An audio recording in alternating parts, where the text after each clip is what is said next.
യഹോവ പിന്നെയും മോശയോട് അരുളി ചെയ്തത് എന്തെന്നാൽ, ദീപങ്ങൾ നിത്യം കത്തിക്കൊണ്ടിരിക്കേണ്ടതിന് ഇസ്രായേൽ മക്കൾ നിലവിളക്കിന് ഇടിച്ചെടുത്ത തെളിവുള്ള ഒലിവെണ്ണ നിന്റെ അടുക്കൽ കൊണ്ടുവരണമെന്ന് അവരോട് കൽപ്പിക്കുക.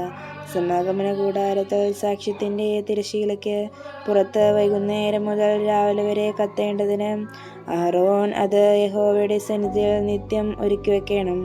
ഇത് തലമുറ തലമുറയായി നിങ്ങൾക്ക് എന്നേക്കുമുള്ള ചട്ടമാകുന്നു. അവൻ നിത്യവും യഹോവയുടെ സന്നിധിയിൽ തങ്കനിലവിളക്കിന്മേൽ ദീപങ്ങൾ ഒരുക്കി വെക്കണം. നീ നേരിയ മാവ് എടുത്ത് അതുകൊണ്ട് 12 ദോശ ചുടേണം. ഓരോ ദോശ 2 ഇടങ്ങഴി മാവ് കൊണ്ട് ആയിരിക്കണം. അവയെ യഹോവയുടെ സന്നിധിയിൽ തങ്കമേശമേൽ 2 അടുക്കായിട്ട് ഓരോ അടുക്കിൽ 6 വീതം വെക്കണം. ഓരോ അടുക്കിന്മേൽ നിർമ്മലമായ കുന്തുരുക്കം വെക്കണം. അത് അപ്പത്തിന്മേൽ നിവേദ്യമായ യഹോവയ്ക്ക് ദഹനയാഗമായിരിക്കണം. അവൻ അത് നിത്യനിയമായിട്ട് ഇസ്രായേൽ മക്കളോട് വാങ്ങി ശബ്ബത്ത് തോറും യഹോവയുടെ സന്നിധിയിൽ നിരന്തരമായി അടുക്കി വെക്കണം.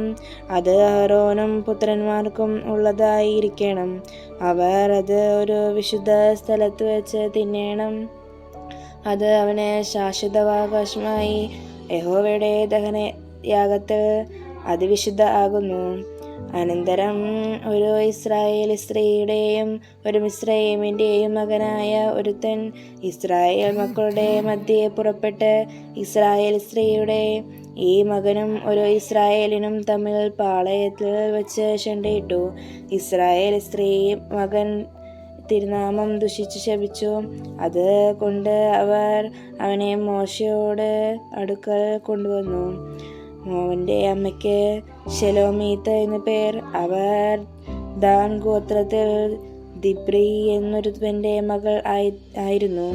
യഹോവയുടെ അരുളപ്പാട് കിട്ടേണ്ടതിന് അവർ അവനെ തടവിൽ വെച്ചു.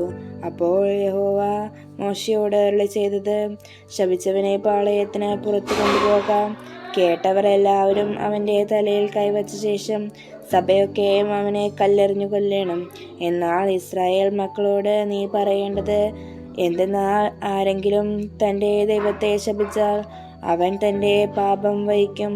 യഹോവയുടെ നാമം ദുഷിക്കുന്നവൻ മരണശിക്ഷ അനുഭവിക്കും. സഭയൊക്കെയും അവനെ കല്ലെറിയണം. പരദേശിയാകട്ടെ സ്വദേശിയാകട്ടെ തിരുനാമത്തെ ദുഷിക്കുന്നവൻ മരണശിക്ഷ അനുഭവിക്കണം. മനുഷ്യനെ കൊല്ലുന്നവൻ മരണശിക്ഷ അനുഭവിക്കണം. മൃഗത്തെ കൊല്ലുന്നവൻ മൃഗത്തിന് പകരം മൃഗത്തെ കൊടുക്കണം. ഒരുത്തൻ കൂട്ടുകാരന് കേടുവരുത്തിയാൽ അവൻ ചെയ്തതുപോലെ തന്നെ അവനോടും ചെയ്യണം. ഒടിവിന് പകരം ഒടിവ്, കണ്ണിന് പകരം കണ്ണ്, പല്ലിന് പകരം പല്ല്. ഇങ്ങനെ അവൻ മറ്റവന് കേടുവരുത്തിയതുപോലെ തന്നെ അവനും വരുത്തണം. മൃഗത്തെ കൊല്ലുന്നവൻ അതിന് പകരം കൊടുക്കണം. മനുഷ്യനെ കൊല്ലുന്നവൻ മരണശിക്ഷ അനുഭവിക്കണം.